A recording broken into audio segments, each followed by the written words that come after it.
दोस्तों, कहानी की शुरुआत में हम एक 19 साल के युवा लड़के को देखते हैं जिसका नाम जैक है, जो अमेरिका में अपनी माँ के भाई यानी अपने मामा के साथ रहता है। जैक की माँ उसे जन्म देते समय ही गुजर गई थी। इस हादसे से जैक कभी उबर नहीं पाया था और खुद को इस हादसे का जिम्मेदार मानता है। जैक के पिता उसे इंग्लैंड अपने घर छुट्टियां मनाने बुलाते हैं, इसलिए वो इंग्लैंड चला जाता है। जैक का अपने पिता के साथ रिश्ता अच्छा नहीं है, पर उसके वो औरत कौन है, इस पर उसके पिता बताते हैं कि वो घर की मेड है जिसका नाम मारिया है। मारिया 40 साल की है और देखने में काफी सुंदर है।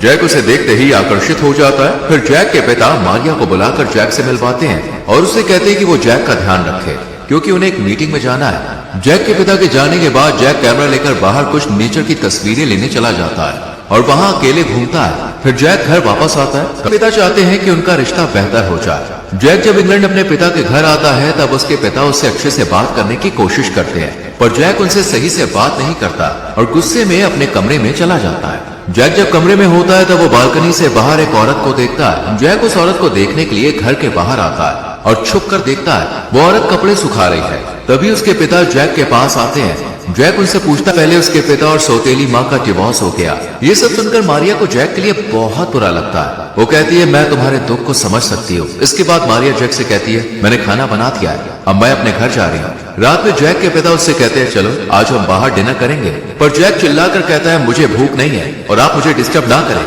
अगले दिन जैक जब बाहर फोटो खींच रहा होता है तब उसके पास एक लड़की आती है। इन दोनों में मारिया उसे नींबू पानी पीने को देती है। मारिया जैक से पूछती है, क्या तुम अपनी माँ के साथ रहते हो? इस पर जैक बताता है, जब मेरी माँ मुझे जन्म दे रही थी तब उनकी मौत हो गई। इसके 1 साल के बाद मेरे पिता ने दूसरी शादी कर ली। जैक आगे बताता है कि उसकी सौतेली माँ ने कभी भी उसे एक माँ की तरह प्यार नहीं दिया। वो बचपन से माँ के प्यार को पाने के लिए तरसता रहा है, इसलिए जैक का रिश्ता अपने पिता से भी अच्छा नहीं है और वो उनसे नफरत करता है। जैक बताता है कि कुछ साल पूछती है जिससे वो बाहर बात कर रहा था। इस पर जैक कहता है, मैं आज उससे पहली बार ही मिला हूँ। इसके बाद मारिया उससे पूछती है, क्या तुम्हारी कोई गर्लफ्रेंड है? जैक जवाब देता है, नहीं। फिर मारिया जैक से पूछती है, तुम अपने पिता से इतनी नफरत क्यों करते हो? इस पर जैक बताता है कि उसके पिता ने कभी पिता होने का फर्ज नहीं निभाया, उन्हें बस अपने काम की पड़ी रहती है। जैक कहता है, उन्होंने मुझे कभी भी समय नहीं दिया। इस पर मारिया कहती है, ये बात तुम्हें अपने पिता से करनी चाहिए, वो काफी देर तक बातें होती हैं। जैक उसे बताता है कि वो यहाँ कुछ दिन के लिए आया है। तभी जैक को मारिया साइकिल पर आते हुए दिखती है।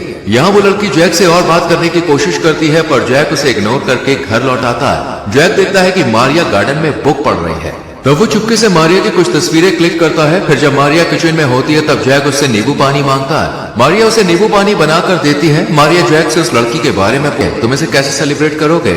इस पर जैक गुस्से में आ जाता है क्योंकि जिस दिन जैक पैदा हुआ था उसी दिन उसकी माँ की मौत हुई थी। इसका जिम्मेदार वो खुद को मानता है और अपने जन्मदिन को कभी भी नहीं मनाता। जैक मारिया से कहता है, जब मेरा बर्थडे आता है तब मैं बहुत डिप्रेस हो जाता हूँ। मारिया उसकी बात सुनकर भावुक हो जाती है और कहती है, मैं तुम्हारे दुख को समझ सकती हूँ। जैक की जिंदगी की कहानी मारिया को अपने परेशान पास्ट की याद दिला देती है। मारिया जरूर तुम्हें प्यार करते होंगे।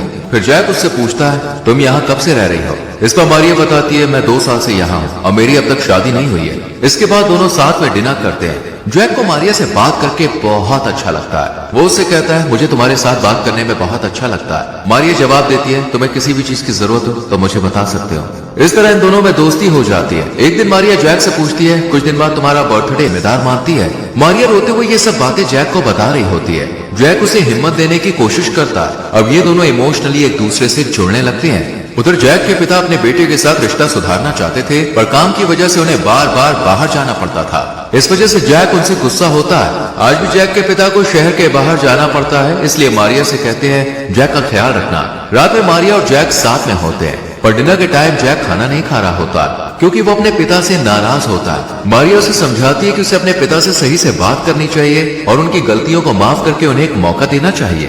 फिर वो दोनों खाना खाते हैं और जैक अपने कमरे में सोने चला जाता है, पर उसे नींद नहीं आती है। उसे मारिया का ख्याल आ रहा होता है। तब जैक कैमरा निकालकर मारिया की तस्वीरें देखने लगता है जिसे उसने क्लिक किया होता है और उसके ख्यालों में खोकर सो जाता है। जैक को भी अपने पास्ट के बारे में बताती है। वो कहती है कि जब मैं तुम्हारी उम्र की थी तब मैं अपने बॉयफ्रेंड के साथ रिलेशनशिप में थी। आगे चलकर मैं प्रेग्नेंट हो गई, पर मेरा बॉयफ्रेंड मुझे छोड़कर चला गया। तब भी मैं अपने बच्चे को इस दुनिया में लाना चाहती थी, लेकिन जब ये बात मेरे माता पिता को पता चली तो वो बहुत गुस्सा हुए। उन्होंने बच्चे को तो जन्म देने दिया पर बच्चे को किसी और को सौंप दिया। इससे मारिया गुस्से में घर छोड़कर चली गई।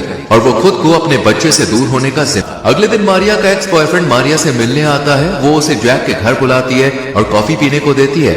मारिया का एक्स बॉयफ्रेंड उसके साथ फिर से रिश्ते में आना चाहता है और उससे कहता है कि वो उसे भूल नहीं पाया और उसके साथ फिर से एक नई शुरुआत कर सकता है, पर मारिया उसे मना कर देती है क्योंकि वो अभी रिश्ते में नहीं आना चाहती है। पर उसका बॉयफ्रेंड उससे कहता है कि जब भी तुम्हें किसी चीज की जरूरत हो तो मुझे याद कर सकती हो। इतना कहकर वो चला जाता है। ये सभी बातें जैक ने चुपके से सुन ली होती है। फिर जैक जब मारिया के पास आता है तब वो उसे बर्थडे विश करती है और आज जैक 20